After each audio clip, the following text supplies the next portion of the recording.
The movie opens with a young girl, Surin, being interviewed by a child psychiatrist.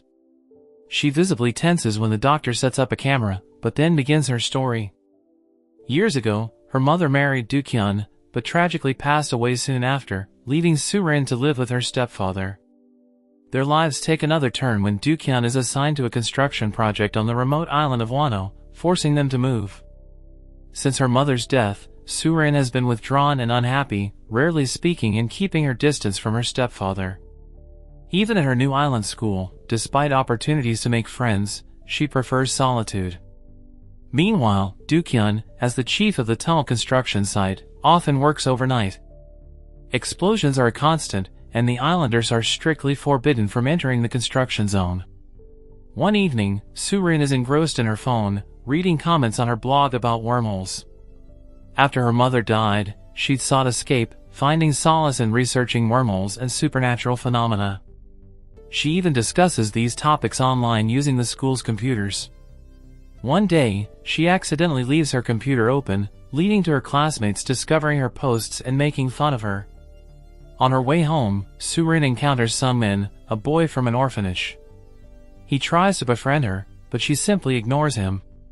The next day at lunch, she overhears Sungmin and his friends discussing her wormhole blog, with Sungmin even claiming to have entered another dimension after reading it.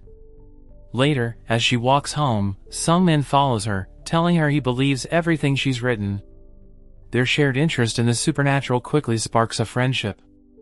To communicate in secret, Surin develops her own alphabet, which she and Sungmin use daily to leave notes in her diary. 이거 한 번만 보여줘. 싫어. 한 번만 보고 줄게. 그냥.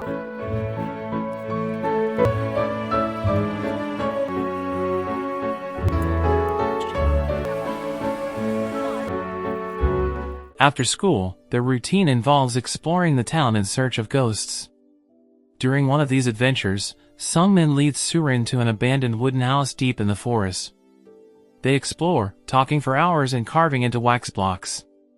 Surin finds herself falling for Sungmin and, in a moment of impulse, surprises him with a kiss, leaving him flustered.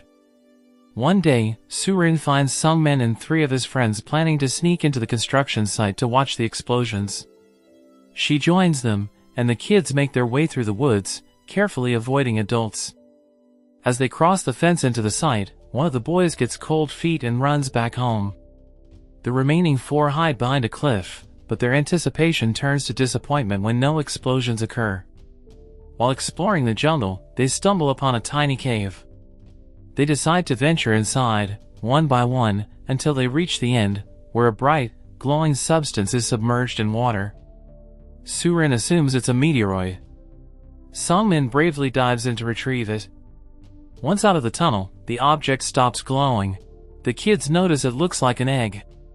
One of the boys, Tae-shik, claims it might belong to a time goblin, recalling his grandfather's tale of a cave appearing on full moon nights where this goblin resides, causing anyone who enters to age. The others dismiss his story, as they haven't aged. Surin then realizes her hairpin, a gift from her mother, is missing. She goes back into the cave to look for it, leaving the boys to guard the egg. She finds her pin, but is confused to see the glowing egg back in the water. When she emerges, the egg is broken, and her friends are gone. She searches for them frantically through the jungle until darkness falls, eventually getting lost and forced to spend the night alone. The next day, a police force, led by Detective On, begins a search for the missing children. Soon, Surin is found unconscious but thankfully alive and well. At the hospital, she tells Detective On everything about the cave and the glowing egg. Both the detective and the adults dismiss her story. She even tries to lead them to the cave in the jungle, but it's as if it vanished after the full moon night. Then, the grim news arrives: the body of one of the missing boys, Jae-wook, has been found buried on a beach 20 kilometers away. An asthma attack is determined to be the cause of death, but the fact that he was buried turns the missing person case into a kidnapping investigation. Weeks pass, but Sungmin and Tae-shik remain missing. Without Sungmin, Surin retreats into her former introverted self, as confused as everyone else, yet no one believes her truth. One day, she hears a noise outside and sees a man running into the woods. She follows him deep into the forest until she falls. The man stops, approaches her, and stares with a strange fascination as Surin freezes in shock. The man speaks for the first time, claiming he is Sungmin. Hearing his name, Surin snaps out of her shock and flees, crying.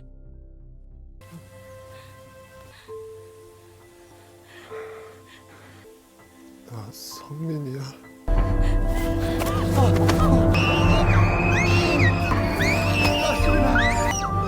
잠깐만.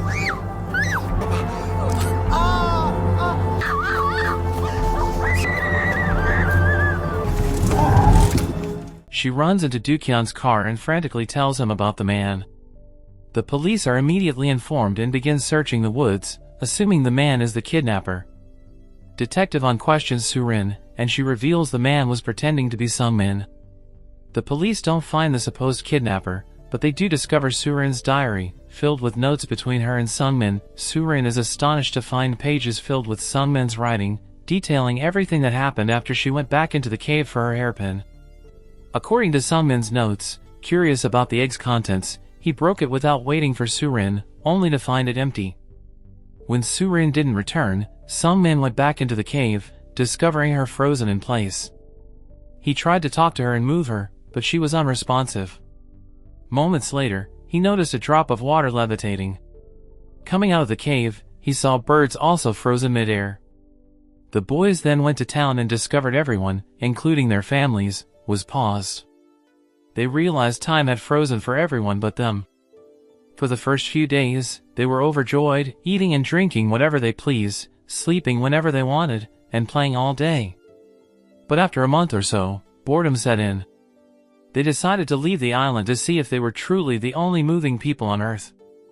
Their plan failed, however, when they realized the ocean water had also stopped, meaning their boat would sink. Back in the present, Surin realizes the man in the woods was indeed Sungmin. She stops reading, her priority now to get the police away from him. Fearing his arrest as the kidnapper, she claims to have lied about seeing anyone in the jungle. The police believe her, and she continues reading the journal. Many months later, the boys are living in a tent in the mall. Jae-wook's asthma worsens, and his inhaler stops working. One night, he suffocates and dies in front of his devastated friends, Sungmin and Tae-shik. Heartbroken, they bury his body on a nearby beach. After his death, Jae-wook's body also freezes, like everyone else's. 5 years pass, but the world remains frozen. The boys are now teenagers. Despite years of isolation, they still cling to hope that the world will resume. Sungmin believes that when they turn 20, time will restart for them. They steal small amounts of money from everyone, hoping to be rich when that happens. But even at 20, nothing changes. They slowly lose hope and move into the wooden house in the jungle. One day, the isolation becomes too much for Sungmin. He screams and yells for it all to stop. Tae-shik witnesses this from afar and loses all hope. 난 태식이처럼 생각 안 해. 갈 수 있어, 소린아. 돌아갈 수 있어. 오빠, 돌아갈 수 있어.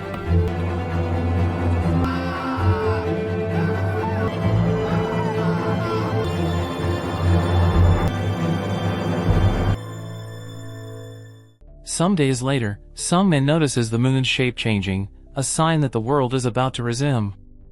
He searches for Tae-shik but can't find him anywhere. He searches the entire island, eventually reaching the last cliff. There, he finds Tae-shik's clothes on the ground, realizing his friend has jumped. As a last resort, he jumps after Tae-shik. But at that very moment, the world resumes. He emerges from the water, mesmerized by the moving world around him. After reading the journal, Surin rushes to the wooden house and finally reunites with her friend. They decide to tell their story to the world, though they're unsure if anyone will believe them. Meanwhile, CCTV footage shows the police that Sungmin is in the woods, confirming their belief that he's the kidnapper. That night, Sungmin comes to Surin's room for emotional support. Having lived alone for so long, he fears he might harm himself. The next day, Tae-shik's parents arrive at the construction site, blaming Dukhyun for their son's disappearance. They believe the explosion killed their son and that Surin is fabricating stories to protect her stepfather. Meanwhile, Surin and Sungmin go to the orphanage where Sungmin used to live.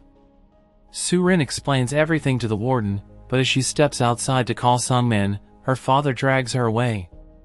Sungmin approaches his mother like warden, telling her about his childhood, but despite her shock, she doesn't believe him. Doo-kyun locks Surin in her room that night, but Sungmin enters through the back door and frees her. They flee the house, trying to decide their next move. Surin remembers seeing a second egg in the cave. She suggests she use it to return as an adult, proving Sungmin's innocence. However, Sungmin strongly opposes the idea, knowing the immense difficulty of living in isolation. He would rather be branded a kidnapper than let her endure what he's experienced. Doo-kyun discovers Surin is missing and, finding a picture of her and Sungmin on her phone, realizes she went to the wooden house. He goes there that night, attacks Sungmin, and tries to take Surin home. But Sungmin knocks him out and flees with Surin.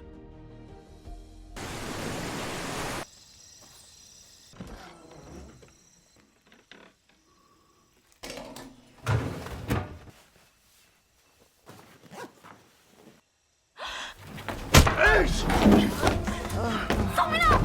괜찮아? 성민아! 너 지금 뭐야? 성민아! 빨리 와!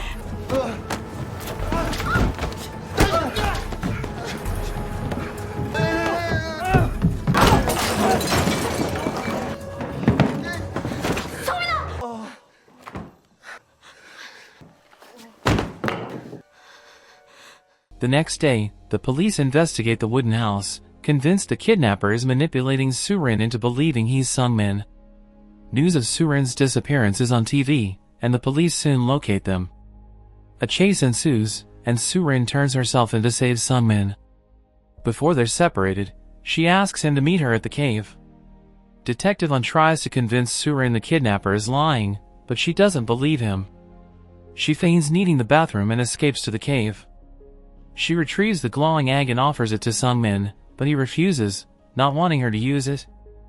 He's about to turn himself in and take the blame for his friends' deaths.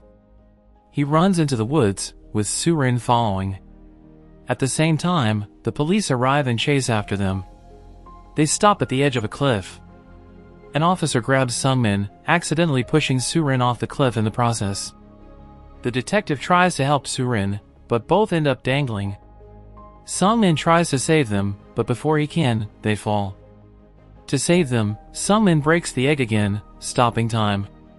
When Surin wakes up moments later, she's on a beach with the detective. She realizes what Sungmin has done. While it's only been a moment for her, for Sungmin, it must have been another decade. She's then taken back home. At dinner, she apologizes to her father for everything and, for the first time, calls him Dad.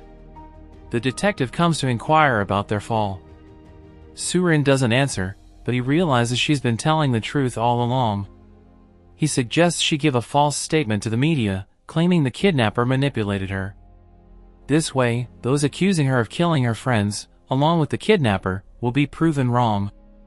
Surin finishes her story to the psychiatrist, who is stunned and inspired to write a book about it. Months later, Surin is moving to a different city for high school. Before leaving, she meets the psychiatrist, who gives her the newly published book.